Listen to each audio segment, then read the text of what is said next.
Pagi hari Selasa 7 Juni 1949, satu kompi serdadu Belanda melakukan penyisiran ke arah barat dari Lubuk Alun. Operasi dipimpin Kapten Bakir, Komando Markas Teritorial Belanda yang bergerak dari 3 penjuru.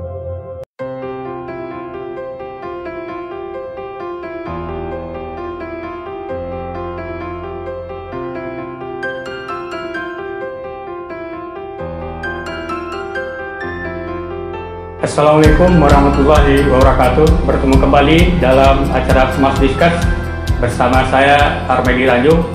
Kali ini kita mengangkat tema Perang dan Museum Sintua, sebuah nagari di Kabupaten Padang Priaman, karena di sana pernah terjadi pada tahun 1947 40 orang masyarakat dibunuh oleh atau ditembak mati oleh serdadu Belanda. Peristiwa itu terkenal dengan peristiwa Surau Batu.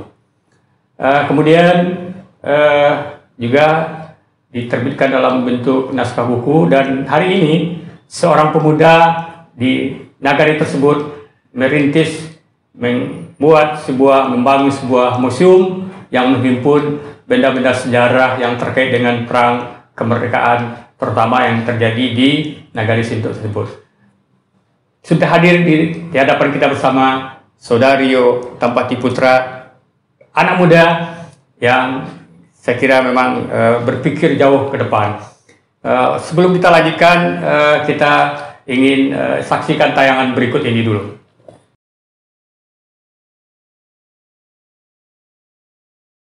Gencarnya perlawanan pemuda pejuang TRI TNI di Sintuk Tobogadang dengan menyerang pos pertahanan Pasar Lubuk Alun membuat Belanda kalap dan melakukan serangan membabi buta. Rakyat biasa, petani, pedagang jadi sasaran. Pagi hari Selasa 7 Juni 1949, satu kompi serdadu Belanda melakukan penyisiran ke arah barat dari Lubuk Alun.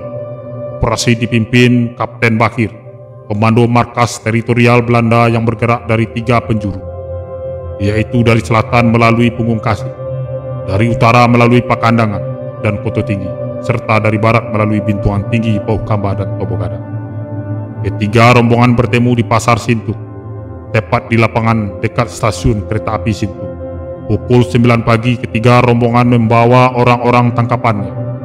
Tujuan penyisiran menangkap gerilya pemuda pejuang kemerdekaan dan anggota TNI. Namun, setiap laki-laki dewasa yang ditemui digiring di stasiun kereta api Sintuk.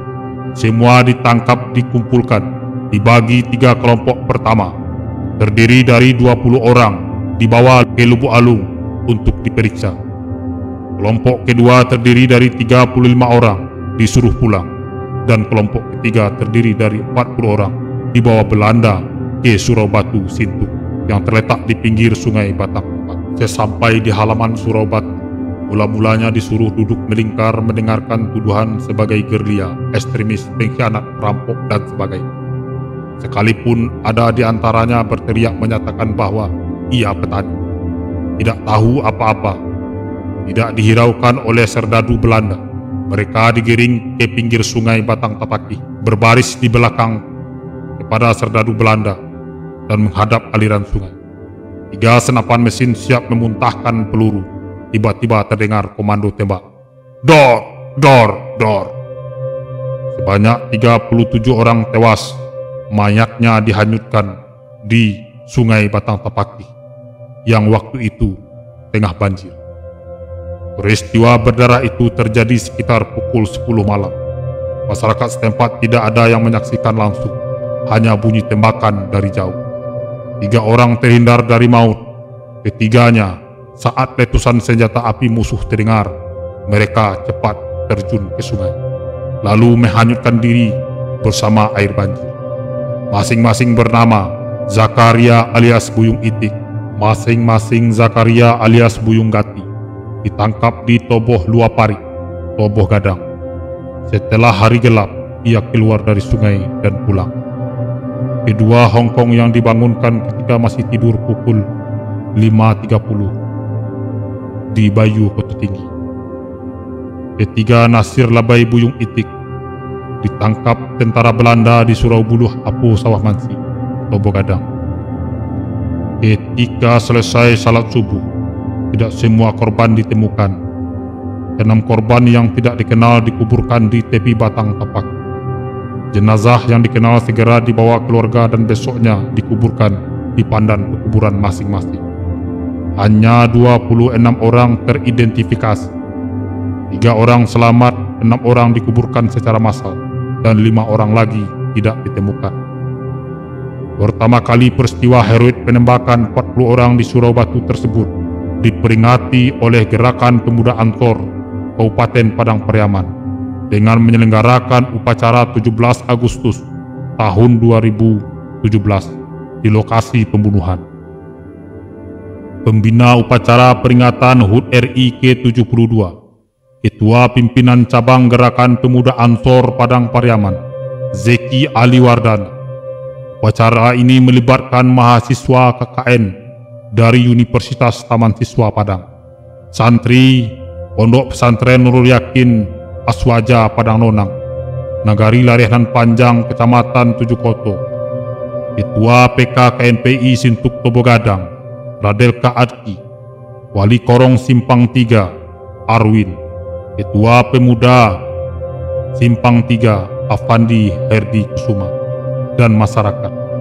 Sejak itu upacara peringatan Hari Kemerdekaan Republik Indonesia 17 Agustus mulai dilaksanakan di lokasi pembunuhan 40 orang oleh serdadu Belanda tersebut. Tahun 2019, Rio Tampati Putra, Korong Simpang 3 Nagari Sintuk Kecamatan Sintuk Tobo Gadang mulai mencari dan menghimpun foto-foto dokumen perjuangan perang kemerdekaan di Nagari Sintuk. Hasilnya, sejumlah foto-foto penyerangan serdadu Belanda dan suasana di Nagari Sintuk periode 1949 hingga 1948 berhasil dikumpulkan. Perhatian yang besar dari Rio Tampati Putra akhirnya bersama mahasiswa yang tergabung di dalam Ikatan Mahasiswa Sintuk Tobo Gadang dan pemuda setempat, kini sudah berdiri Museum Perang Sintuk. Berbagai peralatan perang, benda-benda yang berkaitan dengan pelaku dan yang terlibat melawan serdadu Belanda dikumpulkan di museum ini.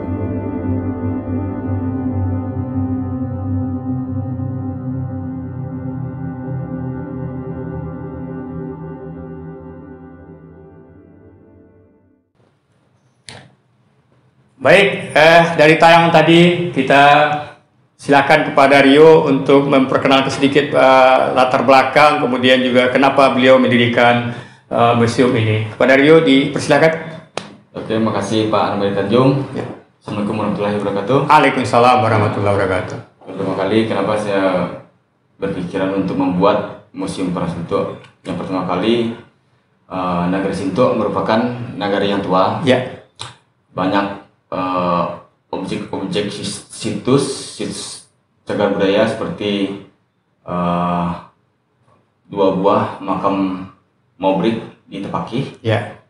Dan yang ada juga ulama besar yang berada di situ, yaitu ulama Syekh Burhanuddin, orang tuanya sampai mereka berpondok di Surau Pondok di Korong Simpang 4 Sintuk. Itu merupakan sesuatu yang sangat luar biasa, sebuah potensi dari negeri Sintuk memiliki sebuah ulama yang besar, dan itu adalah sebuah kebanggaan bagi masyarakat Sintuk dan terutama kami sendiri. Dan di sisi lain, di dalam perang agresi melawan Belanda, Sintuk merupakan front. Jadi ketika kota Padang dikuasai Belanda, lalu jatuhlah Pasar Usang, semua pejuang berkumpul di Sintuk. Jadi Sintuk itu adalah front pertahanan untuk menghambat laju Belanda ke Bukit Tinggi, menghambat laju Belanda ke Pariaman. Jadi pejuang Sintuk ini mati-matian memang untuk mempertahankan kemerdekaan ini. Maka dari itu saya berpikir yang satu lagi, sisi lain lagi di Padang Pariaman dan Kota Pariaman musim nggak ada. Oh, belum ada ya? Oh iya. Jadi ini juga jadi latar belakang bagi Uganda ya. Karena banyak yang sejarah Sintuk dari ulamanya, dari perangnya, dari situs cagar budaya kuburan Mobrik, Bandara Udara Militer Jepang, dan banyaknya peninggalan barang benteng-benteng Jepang di Shinto membuat saya untuk membuat dan untuk menginisiasi mendirikan Museum Parang Shinto. Ya. Tapi saya dengar saudara Anda itu kan bukan latar belakang pendidikan saudara kan bukan dari sejarah gitu. Jadi saya aneh bagi saya ini kenapa saudara sampai tersesat? Bagaimana? Ya, kebetulan saya orang yang tersesat ya. Jurusan kuliah di Jakarta, Universitas PSI, jurusan kameramen, tapi berkecimpung di bidang sejarah. Itu memang aneh. Cuman saya memang dari kecil memang hobi. Hobi film perang. Oh, jadi bakat perang ini juga ada saudara ada. Kebetulan pernah daftar TNI di Jakarta dulu tahun 2004. Tamat sekolah tahun 2003, merantau ke Jawa. Lamar TNI 2004 gagal, 2005 gagal, 2006 gagal. Udah usia habis. Jadi ini bisa juga melampiaskan kegagalan Anda ya. Kegagalan. Mantap juga sebenarnya. Kebetulan koleksi pertama kebetulan saya hobi mengumpulkan barang-barang sejarah. Kebetulan koleksi pertama itu di tahun 1995. Saya masih kelas 5 SD. Dapat peluru di kandang kambing punya kakek. Kakek saya itu bernama Buya Muhammad Dinar. Dia seorang guru di zaman Belanda dan di masa agresi dia menjadi seorang pejuang. Peperangan pertamanya di Palembayan di Jembatan Ganduang. Oh, itu perang pertama. Perang pertama kakek saya. Kakek dia. Jadi peluru itulah yang ia simpan. Kebetulan hilang selama ini. Bertemulah di kandang kambing di rumah tua. Sampai hari ini itu masih saudara simpan itu? Anda simpan? Itu kebetulan hilang tinggal di kampung. Oh iya. Diambil sama teman SD. SD juga ya. Tapi itu jadi inspirasi itu Anda inspirasi yang pertama kali. Dari situlah saya mulai bicara tentang sejarah Parang Shinto. Dari kakek tersebut. Ada temannya mati. Terus ada juga dia bilang waktu perjanjian Renville ditepaki. Jadi wilayah kita itu batasnya cuma sungai. Wilayah Shinto sungai. Di balik ini wilayah Belanda, balik sungai ini. Jadi tiap sungai itu ada pos polisi Belanda, pos polisi RI, tiap pos itu. Walaupun mereka berdamai gencatan senjata, mereka saling menghina dan saling mencemoohkan, terutama Belanda. Ceritanya ini, waktu itu orang Indonesia kan kurang makanan. Banyak yang kelaparan segala macam karena perang semacam, karena blokade. Jadi Belanda itu membuang kue-kue, roti-roti. Oh, dia kelebihan makanan ya? Kelebihan makanan. Sementara kita orang ini kekurangan makanan. Kelaparan. Mereka buang ke kali, ke sungai itu, sungai Tapaki itu. Karung, Indonesia miskin, pejuangnya miskin, pejuangnya kelaparan, dicemoohkan, dia hinakan. Lalu polisi tersebut menyuruh temannya ke warung. Tibalah temannya kan, dia bawa apa? Dia bawa telur berlapis-lapis. Oh, telur ayam ini maksudnya? Telur ayam. Betul. Telur ayam. Terus dia buanglah telur ayam itu ke sungai. Inilah Belanda. Negerinya nggak ada telur ayam. Dia cangok sekali makan telur ayam, dia rakus makan telur ayam ini. Kami buang telur ayam semuanya aja. Kami juga kaya aja. Jadi nggak mau juga dibilang miskin ya? Nggak mau juga dibilang miskin. Itulah kata kakek itu masih ingat, masih terngiang-ngiang sekarang. Sampai pakat-pakat Belanda dikasih tahu tuh waktu SD, pangkat kalau ini namanya bengkok, ini namanya pangkat bunga, ini namanya bintang, ini namanya. Dia ngajar waktu SD itu. Dia yang mengarahkan untuk cucu dia ini berhasil jadi TNI. Kebetulan gagal terus sih. Iya betul. Tapi saya dengar Anda itu mengambil mencari foto-foto terkait dengan Shinto perjuangan itu. Bagaimana ceritanya itu? Kenapa? Saudara di mana dapatnya itu kan? Itu sebetulnya foto-foto perang Shinto itu sampai pemboman Pasar Lubu Aluang itu. Sampai hancurnya Pasar Lubu Aluang, fotonya dari udara itu. Kebetulan dapat nggak sengaja juga sebenarnya. Kebetulan waktu itu nyari museum-museum di Belanda. Jadi nyarinya secara online. Misalnya museum KLTV, museum Leiden, coba lihat di online. Terus itu kebetulan dapat juga museum militer Belanda namanya. Oh, museum militer Belanda ya. Tapi dia berbahasa Belanda, lupa juga itu itunya. Jadi ya mulai searching situ. Jadi pas di museum online itu ada album foto-foto lama. Ya. Album foto lama itu ada sekitar ratusan ribu. Wah, banyak ya. Makanya saya klik satu-satu. Wah, ini ada tulisan Padang nih.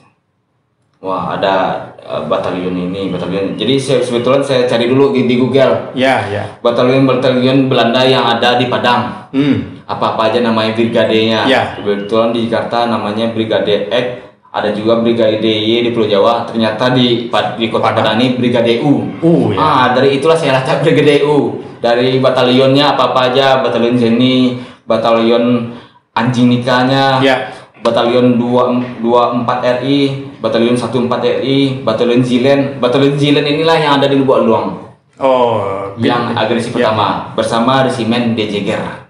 Itu berapa lama sudah Anda itu mencari dokumen-dokumen seperti itu? Itu cuma seminggu. Oh, seminggu sudah. Itu mata lelah karena puluhan ribu tangan keriting gitu ya. Akhirnya mungkin kayak ada yang menuntun mungkin. Jadi akhirnya dapat juga foto Cintu, foto Padang, foto Silayang, foto Kota Solo. Jadi tinggal cetak doang fotonya. Kalau dicetak mungkin udah ribuan. Ya, kalau boleh tahu itu kapan Anda itu berpikir untuk membangun museum ini? Kemudian itu tempat museum sekarang tuh bagaimana itu tempatnya, siapa yang punya atau gimana?